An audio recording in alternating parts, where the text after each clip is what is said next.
Hello students, good morning. After done with the chapter Flags of the World, we are supposed to learn question answer of it today, right? Question answer अभी हमें क्या करना है, learn करना है. So chapter number 5, Flags of the World.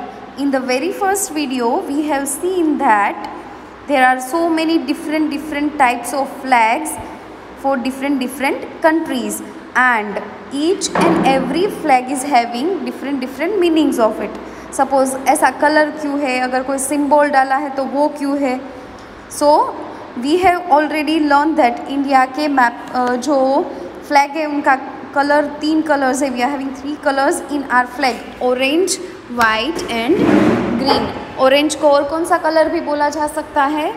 Orange is called as saffron colour. क्या बोलते हैं? Saffron colour, right?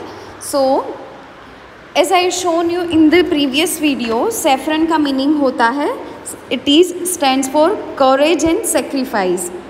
Second colour is white, stands for truth and purity. In between there is a blue wheel, it is stands for peace and progress. The last color is green, which is stands for prosperity and energy. In this chapter even we have seen that there is a letter writing. In that we have seen 3 letters are there. How many letters? There are 3 letters. Main important, first letter is written by one person to the grandma. किसने लिखा था? Grand माँ को लिखा था केतन ने. Second is written to Ketan. Second जो letter है वो केतन को लिखा था. किसने लिखा था? ग्रैंड माँ को. थर्ड लेटर है वो अगेन लिखा था केतन ने. किसको लिखा था? ग्रैंड माँ ने. Okay, and in that letters they were talking about flags of the world. Flag क्यों होता है, उसका मीनिंग क्या है, and there are some interesting information about the flags of different countries. So in this, from this letter we are supposed to learn question and answer today. So let's read the first question. In your book you will have to give heading chapter number 5, flags of the world. Question answer लिखने से पहले हम क्या लिखेंगे? We will write down meanings. Page number 46 के ऊपर आपको दिए हैं मीनिंग्स, 47 के ऊपर है और 48 के ऊपर है. तो सभी मीनिंग्स आपको आज होमवर्क में लिखना है. Then you have to write down question and answers in your English notebook. Okay, so let's read the question number 1. Who was the first man to walk on the moon? Which flag did he raise? It is written in the very first letter. First जो letter Ketan ने लिखा था grand माँ को, उसमें ही हमें दिया हुआ है कि मून के ऊपर सबसे पहले कौन गया था और कौन से कंट्री का फ्लैग वहाँ पे रेज किया था मून के ऊपर. Okay, so if you will read the first letter you will find this answer. Answer is Neil Armstrong was the first man to walk on the moon. Who walk on the moon first? Neil Armstrong. And he raised American flag on the moon. American flag, कौन सा flag वहाँ पे उन्होंने raise किया था? कौन सा flag फरकाया था? अमेरिका का. So we will write down he raised the American flag on the moon. ये आपके जनरल नॉलेज में भी काम आ सकता है. Neil Armstrong was the first man to walk on the moon. Okay, now the second question is, who climbed the Mount Everest? What did they do after reaching at the top? So this is also from the our first letter. जो first letter हमने read किया था उसमें से ही है. So सबसे पहले mount Everest, which is the highest Everest of the world, वहाँ पे कौन गया था and वहाँ पे जाके फिर क्या किया था? So let's read the answer. Sir Edmund Hillary and the Sherpa Tenzing Norgay.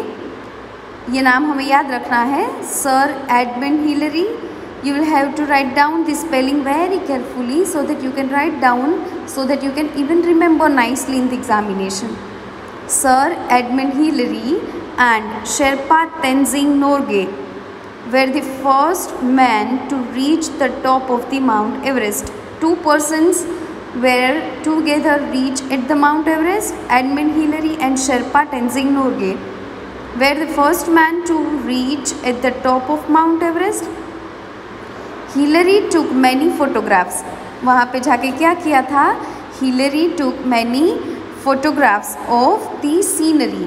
वहाँ पे सपोज मून पे कोई जाता है, सॉरी मून नहीं, but they went actually to the Mount Everest. Suppose Mount Everest के ऊपर सबसे पहले कोई जाता है, the scenario was like full of ice, बहुत ही आइस स्प्रेड हुई होगी वहाँ पे, क्लाइमेट एकदम कोल्ड होगा. So they took photographs of the scenery and Sherpa Tenzing waving flag of Britain. Hillary, Edmund Hillary जो है, he was taking photograph of the scenery and Sherpa Tenzing waving flag of the Britain. Britain का flag वहाँ पे वो raise कर रहे थे, wave कर रहे थे. The United Nations and Nepal, कौन सा फ्लैग वहाँ पे उन्होंने रेज किया था? Flags of Britain, United Nations and Nepal के, राइट. मून पे कौन सा फ्लैग पहले सबसे पहले फरकाया था? American flag. और माउंट एवरेस्ट के ऊपर कौन सा फ्लैग फरकाया था? माउंट एवरेस्ट के ऊपर Britain, United Nations and Nepal का. So this thing you will have to remember. Suppose आपको ऑब्जेक्टिव में भी पूछे, हो सकता है आपकी नेक्स्ट जो एग्जामिनेशन है वो स्कूल में आके आपको देनी है. So you will have to write down question answer. Here mobiles are not allowed, right. तो ये स्पेलिंग सभी आपको याद रखने हैं. Question number 3 is how were flags used in the 18th century. 18th century में फ्लैग्स हाउ कैसे use करते थे? The flags, the first flag were flown in the 18th century. सबसे पहले कौन सा फ्लैग फरकाया था, कौन सा फ्लैग रेज किया था? द वेरी फर्स्ट फ्लैग, सबसे पहला फ्लैग था वो 18th century में फरकाया था. क्यों? Why? To tell others that a piece of land belong to someone. Suppose मैं इंडिया में फ्लैग लहराऊँ, इंडिया में फ्लैग फरकाऊँ या रेज करूँ, तो उनका मीनिंग होता है this is my country and I am waving my flag. कोई अमेरिका में फ्लैग वेव करता है, उसका मीनिंग होता है this is those peoples country and they were waving their own flag. तो फ्लैग्स क्यों होता है? How were flags used in 18th century. 18th century में फ्लैग का यूज कैसे करते हैं, कैसे यूज़ करते हैं और क्यों यूज़ करते हैं? दिखाने के लिए, बताने के लिए कि ये पीस ऑफ लैंड, ये जो ज़मीन है ये हमारी है. To represent their land they were waving flags in 18th century. Question number 4 is what are universal symbols? Explain the sun symbol in Japanese flag. सभी यूनिवर्सल सिंबल किसको बोलते हैं? और सन का मीनिंग जापान के फ्लैग में क्या है? सन ड्रॉ किया है, तो सन का मीनिंग क्या होता है? So answer will be universal symbols are those. Universal symbol ऐसे होते हैं those have the same meanings all over the world, जिसका मीनिंग पूरे वर्ल्ड में सेम होता है. सपोज यहाँ पे हमारा सेफ्रन कलर है इंडिया के फ्लैग में, वहाँ ऑरेंज. सेफ्रन कलर का मीनिंग होता है stands for courage and sacrifice. तो पूरे वर्ल्ड में वही मीनिंग होता है, डिफरेंट वर्ड मीनिंग्स नहीं होते हैं इनके. तो universal symbols of those that have the same meaning all over the world. The circle of the sun in the Japanese national flag.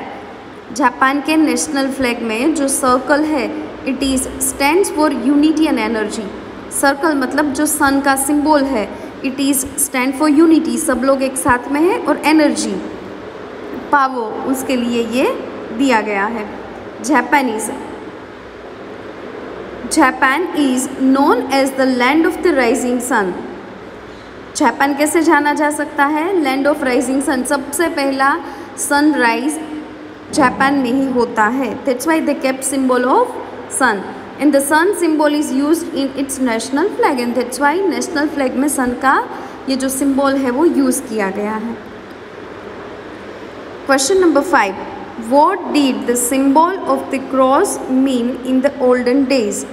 What did the symbol of cross mean in the olden days? Where does it stands for now?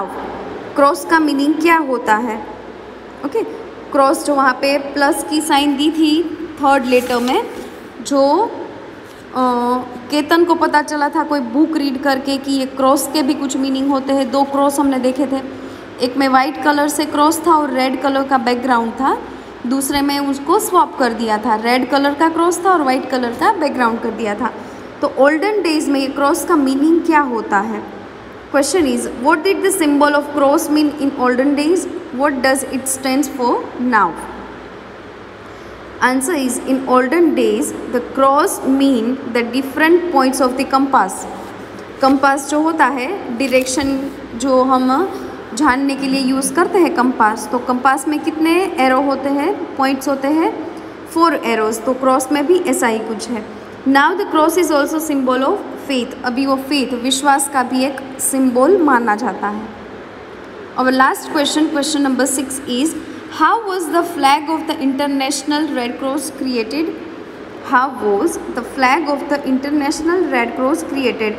International red cross जो है उसका flag है वो कैसे create किया गया था?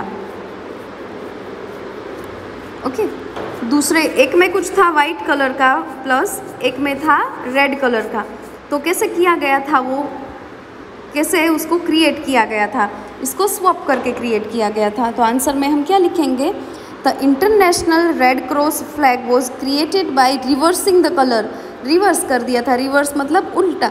इसमें अगर वाइट कलर का बैकग्राउंड है तो उसमें वाइट कलर का प्लस कर दिया, इसमें रेड कलर का प्लस है तो उसमें रेड कलर का बैकग्राउंड कर दिया। The international red cross flag was created by reversing the colours of the Swiss flag. Swiss flag को रिवर्स करके इंटरनेशनल फ्लैग को बनाया गया था। It has a red cross on a white background, और उसके ऊपर रेड कलर का क्रॉस है और बैकग्राउंड है वाइट कलर का। So we have done with all this 6 question and answer. आपकी नेक्स्ट एक्सरसाइज है complete the sentences. Exercise number B, complete the sentences. तो ये आपकी होगी 3rd exercise. Very first will be meanings of the chapter. सबसे पहले आपको लिखना है chapter number 5 flags of the world, chapter का नाम। While starting your chapter new page से ही स्टार्ट करना है, right? Then you will have to write down meanings, then you will write down question answers, 6 question and 6 answers, and 3rd exercise will be B, complete these sentences. Here some blanks are given and some options are there. तो ये हम chapter read करेंगे, question answer अच्छे से हम पढ़ेंगे तभी ये ब्लैंक्स हमें आएगी, otherwise you would not able to learn the blanks.